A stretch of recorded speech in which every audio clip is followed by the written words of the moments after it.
Selamat datang kembali di penelusuran kita. Pernah nggak sih Anda dalam negosiasi ngerasa ditekan buat nyerah? Mungkin dikasih janji manis kalau setuju, atau malah dihadapkan sama konsekuensi buruk kalau nolak. Atau jangan-jangan Anda sendiri yang kepikiran pakai taktik kayak gitu buat ya dorong pihak lain? Hmm, sering terjadi itu. Nah, kali ini kita bakal bongkar salah satu aspek yang, paling bikin tegang nih dalam tawar-menawar. Ini kita ambil langsung dari bab 9 sumber yang Anda bagikan, soal penggunaan janji dan ancaman buat mempengaruhi konsesi. Kapan sih strategi ini beneran efektif? Kapan kita mesti waspada? Gitu. Iya, ini krusial banget ya buat dipahami, nggak bisa asal pakai atau asal percaya aja. Betul. Kita bakal lihat bedanya janji sama ancaman itu apa sih dasarnya, terus kenapa kredibilitas itu jadi kunci banget, dan gimana semua hitungan ini bisa berubah drastis, tergantung apakah Anda bakal ketemu lagi sama lawan negosiasi Anda atau enggak. Ini inti bab 9 kan? Menyerah atau tidak sama sekali. Persis, konteks hubungan itu ngaruh banget. Oke, jadi yuk kita mulai dari dasarnya dulu nih. Apa sih sebenarnya yang ngebedain janji sama ancaman ini dalam konteks tarik ulur negosiasi? Mari kita bedah bareng. Oke, jadi definisi sederhananya tuh cukup jelas ya, intuitif lah. Janji itu intinya tawaran keuntungan, kalau target, nah target ini Anda nih yang lagi nerima janji, mau nurut atau nyerah sama kemauan si pengirim janji. Sebaliknya, ancaman itu penyampaian konsekuensi negatif, atau biaya lah yang bakal dikasih ke target kalau target nggak mau nurut atau nyerah. Oke. Cukup jelas bedanya ya. Satu ngasih wortel, satu ngasih tongkat. Betul. Contoh gampangnya gini deh. Saya kasih diskon tambahan 10% deh kalau Anda setuju sama harga ini sekarang juga. Nah, itu janji. Kalau Anda ngambil keputusan hari ini, harga penawaran ini bakal naik besok. Nah, itu ancaman. Bikin target gerak ke arah yang dimauin pengirim. Cuma caranya aja beda. Oke, tujuannya sama tapi cara kerjanya beda. Nah, sumber yang Anda bagikan, apalagi di bab 9 ini, itu kan ngurain beberapa perbedaan kunci yang lebih dalam lagi ya. Bisa diurain nggak? Oh, tentu. Ada beberapa perbedaan fundamental yang penting banget dipahami. Soalnya ini ngaruh ke kredibilitas sama efektivitasnya nanti. Pertama, soal biaya buat target versus pengirim. Kalau ancaman dilaksanain, yang nanggung rugi atau biaya ya si target. Kalau janji ditepatin, yang dapat untung ya target. Sampai sini jelas kan ya? Iya, itu logis. Tapi yang sering kelewat nih, ngelaksanain keduanya, mau itu nepatin janji atau ngejalanin ancaman, itu hampir selalu ada biayanya juga buat si pengirim. Misalnya, ngasih diskon, janji, itu kan motong margin untung si pengirim. Terus naikin harga besok, ancaman, bisa jadi malah bikin pengirim kehilangan penjualan sama sekali. Atau mulai perang harga, ancaman, itu kan rugi juga buat si pengancam. Oke. Jadi ada biaya tersembunyi juga ya buat si pengirim, nggak cuma buat target. Poin menarik nih. Apa lagi bedanya? Kedua, soal kekuatan mengikat. Janji itu, di beberapa kasus, bisa dibikin lebih ngikat secara formal. Bahkan legal. Contohnya garansi produk. Itu kan janji yang bisa ditegakkan. Klausul kontrak, itu janji. Ini nambah kredibilitasnya. Nah, ancaman, di sisi lain, itu jauh lebih susah dibikin ngikat secara formal. Anda nggak bisa misalnya tanda tangan kontrak yang isinya, saya bakal berhenti negosiasi kalau Anda nggak setuju poin X. Sifatnya lebih, ya implisit dan tergantung kemauan si pengirim aja buat ngelaksanain. Masuk akal soal mengikat itu. Terus yang ketiga? Ketiga, ini nyambung sama tindakan target setelah janji atau ancaman dikeluarin. Gini, kalau pengirim ancaman kelihatannya bakal mundur nih, nggak jadi ngelaksanain ancamannya, si target jelas nggak punya insentif dong buat maksa, laksanain dong ancamannya. Malah lega akan targetnya. Iyalah, pasti lega. Nah, sebaliknya, kalau pengirim janji kelihatan mau ingkar, target punya insentif kuat buat nuntut. Hei, mana janjinya? Target bahkan bisa ngancam balik, mungkin dengan ngerusak reputasi si pengirim kalau janjinya diingkari. Oke. Jadi, intinya ada di siapa yang nanggung biaya kalau dieksekusi, terus ada nggak mekanisme formal buat bikin mengikat, sama gimana reaksi target kalau pengirim kelihatan mau mundur. Ini semua ujung-ujungnya ke satu konsep utama ya di bab ini. Kredibilitas. Nah, itu dia. Kredibilitas. Lalu, faktor apa ya yang paling nentuin apakah kita sebagai target nih harus nanggepin serius sebuah janji atau ancaman yang dikeluarin? Anda benar banget. Kredibilitas itu segalanya. Pertanyaannya kan, si target percaya nggak sih kalau pengirim itu beneran bakal laksanain ancamannya atau nepatin janjinya? Kepercayaan ini nih kunci pengaruhnya. Nah, kalau dari sisi pengirim, mutusin buat ngelaksanain atau enggak, itu kan hitung-hitungan ya. Mereka bakal nimbang, berapa sih biaya buat ngelaksanain janji ancaman ini, dibandingin sama berapa biaya reputasi kalau saya ingkar janji atau nggak jadi ngelaksanain ancaman. Oke, ada kalkulasinya ya. Iya. Coba, kita lihat analisis rasionalnya. Kayak yang diurain di materi Anda, terutama di situasi di mana nggak ada ekspektasi interaksi di masa depan. Jadi ini skenario negosiasi sekali jalan aja. Misalnya beli barang dari penjual yang kayaknya nggak bakal ketemu lagi. Oke, negosiasi sekali putus gitu ya. Betul. Secara teori nih, di situasi kayak gini, janji atau ancaman yang disampaikan secara privat, jadi cuma Anda sama dia aja yang tahu, itu cenderung nggak kredibel. Kenapa? Ya karena setelah negosiasi kelar, si pengirim nggak punya insentif rasional yang kuat buat nanggung biaya pelaksanaan. Nggak ada reputasi jangka panjang yang dipertaruhin sama Anda secara spesifik kan?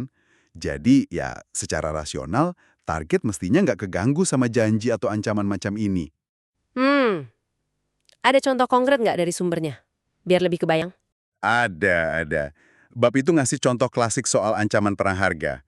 Misalnya dari perusahaan gede, petahana, ke pendatang baru yang mau masuk pasar. Si petahana ini ngancam bakal banting harga gila-gilaan kalau si pendatang baru nekat masuk. Nah, secara rasional, ancaman ini seringkali nggak kredibel setelah si pendatang baru beneran udah masuk pasar. Kenapa? Karena kalau udah terlanjur masuk, buat si petahana, secara ekonomi, bakal lebih untung kalau ya udah terima aja dan saingan normal. Daripada mulai perang harga yang bakal ngerugiin dua-duanya secara signifikan. Oh gitu, jadi pendatang baru yang rasional mungkin Mungkin akan mengabaikan ancaman itu ya. betul mengabaikannya. Tapi itu kan asumsi rasionalitas murni ya. Apa selalu gitu di dunia nyata? Nggak ada pengecualiannya? Ya, pasti ada pengecualian, bahkan tanpa interaksi masa depan. Kredibilitas itu bisa naik dalam beberapa kondisi. Pertama, kalau janji atau ancamannya itu dibuat secara publik, jadi diumumin ke orang banyak. Ini bakal mempertaruhkan reputasi global si pengirim, bukan cuma di mata Anda aja. Biaya buat ingkar janji atau nggak ngelaksanain ancaman publik itu jauh lebih gede. Oke, kalau diumbar ke publik jadi beda ya. Terus? Kedua, perbandingan antara biaya pelaksanaan lawan biaya reputasi. Janji kecil dari pihak yang reputasinya tinggi banget, misalnya perusahaan raksasa janjiin bonus kecil, itu cenderung lebih kredibel. Sebaliknya, ancaman gede dari pihak yang reputasinya nggak jelas atau rendah, misalnya ancaman nuntut hukum macam-macam dari orang nggak dikenal, itu cenderung kurang kredibel. Kenapa? Biaya ngelaksanainnya gede dan potensi rugi reputasi pengirim mungkin kecil. Masuk akal. Biaya versus reputasi. Ada lagi? Ketiga, ada faktor psikologi target dan persepsi soal si pengirim. Sumber Anda nyinggung soal just world belief, atau keyakinan kalau dunia itu adil. Beberapa orang itu secara intrinsik termotivasi buat ngehukum kelakuan buruk atau ngehargain kelakuan baik. Bahkan kalau itu ngerugiin diri sendiri dan gak ada interaksi masa depan. Contohnya, orang rela repot-repot ngasih rating jelek di toko online buat penjual curang, padahal gak ada untung langsung buat dia. Oh iya, pernah lihat yang gitu. Nah, kalau Anda bisa yakinin lawan negosiasi Anda kalau Anda itu tipe orang yang bakal nanggung biaya demi prinsip, misalnya bakal nyebarin kalau janji diingkari, ini bisa naikin kredibilitas Anda, lepas dari analisis rasional murni tadi. Oke, jadi kalau kita rangkum nih, buat negosiasi sekali jalan, kita mesti cenderung skeptis ya sama janji atau ancaman privat. Kecuali kalau ada pertaruhan reputasi publik yang jelas, atau biaya pelaksanaannya kecil banget buat pengirim yang bereputasi, atau kita yakin si pengirim punya motivasi non-rasional, kayak prinsip keadilan gitu, buat ngelaksanainnya. Tepat sekali. Itu rangkuman yang bagus. Sekarang gimana kalau situasinya beda? Gimana kalau kita tahu atau setidaknya harap bakal negosiasi lagi atau interaksi lagi sama orang ini ke depannya? Apa itu ngubah segalanya? Wah, ngubah banget. Analisis di bab 9 ini nekenin kalau adanya interaksi masa depan itu secara fundamental ngubah hitung-hitungan kredibilitas. Di sini, reputasi bukan lagi soal abstrak doang, tapi jadi aset yang krusial banget buat hubungan jangka panjang. Jadi reputasi jadi taruhan utama ya? Iya, dalam konteks hubungan berkelanjutan, baik janji maupun ancaman, itu jadi jauh lebih kredibel. Kenapa? Karena biaya buat si pengirim kalau dia ingkar janji atau nggak laksanain ancaman, sekarang bukan cuma soal biaya pelaksanaan langsung, tapi juga nyakup potensi rusaknya hubungan dan reputasi di masa depan. Taruhannya jadi lebih tinggi.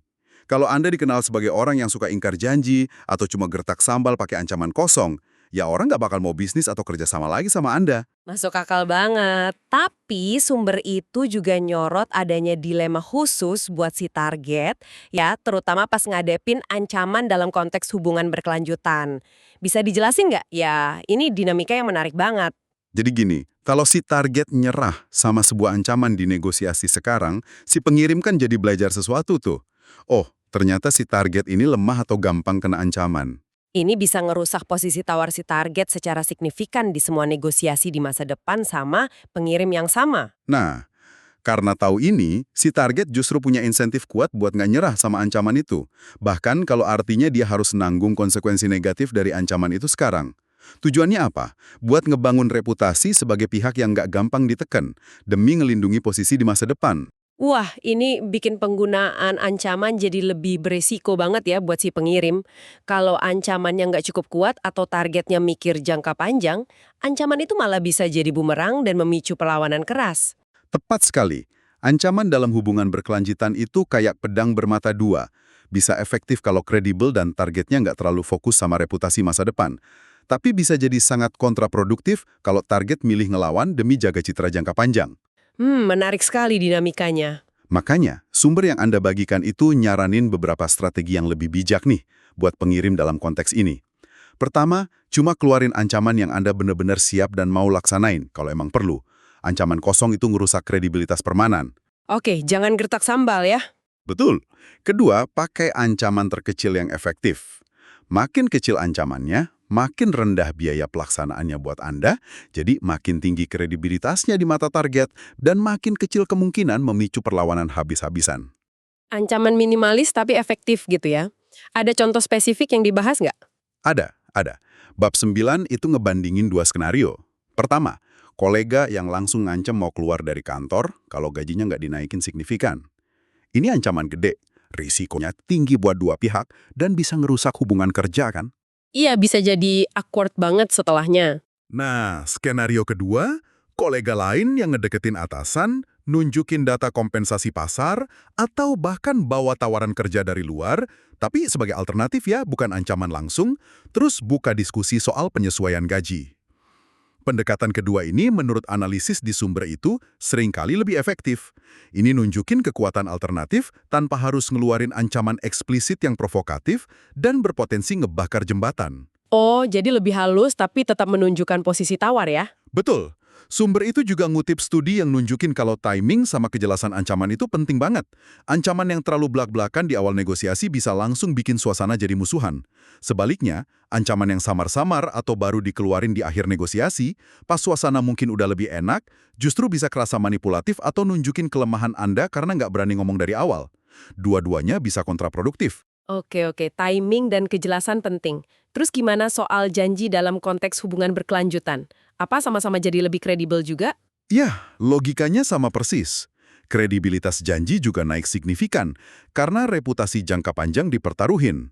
Kalau Anda janji ngasih layanan purna jual yang bagus, misalnya, terus Anda ingkar, pelanggan itu nggak cuma kecewa, tapi kemungkinan besar nggak bakal balik lagi dan bakal nyeritain pengalaman buruknya ke orang lain. Reputasi Anda taruhannya.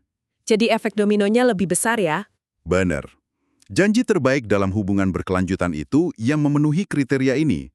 Biayanya relatif rendah buat Anda, pengirim, manfaatnya dirasain gede sama target, dan biaya reputasi kalau Anda ingkar itu cukup tinggi. Contoh yang dikasih di materi Anda itu, dealer mobil yang janjiin layanan servis prioritas atau pinjemin mobil pengganti gratis pas servis. Biaya aktual buat dealer mungkin nggak gede-gede amat, tapi manfaat kenyamanan buat pelanggan itu tinggi banget. Dan reputasi dealer sebagai penyedia layanan yang baik sangat bergantung pada ditepatinya janji-janji kayak gini. Oke, jadi jelas banget ya. Dalam hubungan yang lanjut, reputasi itu jadi mata uang utama. Ancaman jadi alat kuat, tapi risikonya tinggi, bisa mancing perlawanan demi reputasi target. Sementara janji jadi lebih bisa diandelin karena ada taruhan reputasi yang jelas buat si pengirim. Persis, kalkulasinya jadi beda total. Ini benar-benar penting buat Anda perhatikan nih sebagai pendengar. Pas Anda dihadapin sama janji atau ancaman dalam negosiasi, coba diambil waktu sebentar buat mikir.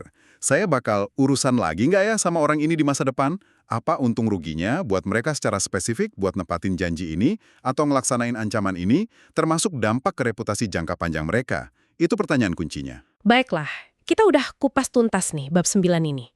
Mulai dari definisi dasar janji dan ancaman, beda kuncinya, sampai gimana kredibilitas jadi pusat segalanya, dan gimana konteks hubungan sekali jalan atau berkelanjutan ngubah semua dinamikanya. Cukup komprehensif ya. Jelas banget kalau inti dari penggunaan janji dan ancaman dalam negosiasi itu bukan sekedar gertakan atau kata-kata manis doang. Ini tuh hitung-hitungan strategis yang kompleks. Anda perlu nimbang hati-hati biaya pelaksanaan buat si pengirim, biaya reputasi yang dipertaruhin, dan apakah janji atau ancaman itu disampaikan privat atau di depan publik. Semua faktor itu perlu dipertimbangkan. Jadi pas Anda ada di situasi negosiasi berikutnya, coba perhatiin sinyal-sinyal ini lebih tajam lagi. Itu janji yang ditawarin kok kayaknya terlalu bagus buat jadi kenyataan ya, nginget biayanya buat si pemberi janji. Atau ancaman yang dikeluarin itu beneran sesuatu yang bakal mereka lakuin kalau Anda nolak. Atau kemungkinan besar cuma gertak sambal aja nginget konsekuensinya buat mereka sendiri. Pilihan strategis. Kunci analisis yang efektif seringkali ada di kemampuan buat melihat situasi dari sudut pandang pihak lain. Coba tanya ke diri sendiri, apa sih untung ruginya buat mereka buat bener-bener ngelakuin apa yang mereka bilang? Itu seringkali ngasih pencerahan yang lebih gede daripada cuma fokus ke dampak tindakan itu buat Anda. Melihat dari kacamata lawan negosiasi ya? Betul. Dan ini ngebawa kita ke satu pemikiran akhir yang mungkin bisa Anda renungin lebih lanjut nih.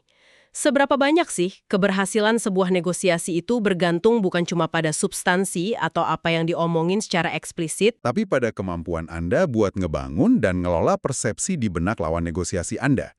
Persepsi, kalau kata-kata Anda, entah itu janji atau ancaman, atau bahkan cuma pernyataan komitmen aja, itu punya bobot dan konsekuensi nyata.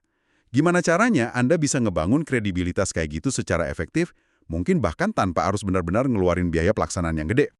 Wah, pertanyaan yang dalam banget dan strategis buat direnungkan. Gimana cara ngebangun persepsi kredibilitas itu sendiri? Luar biasa. Oke, itu dia penelusuran mendalam kita kali ini. Fokus pada bab 9 dari sumber yang Anda bagikan. Sampai jumpa di pembahasan berikutnya ya.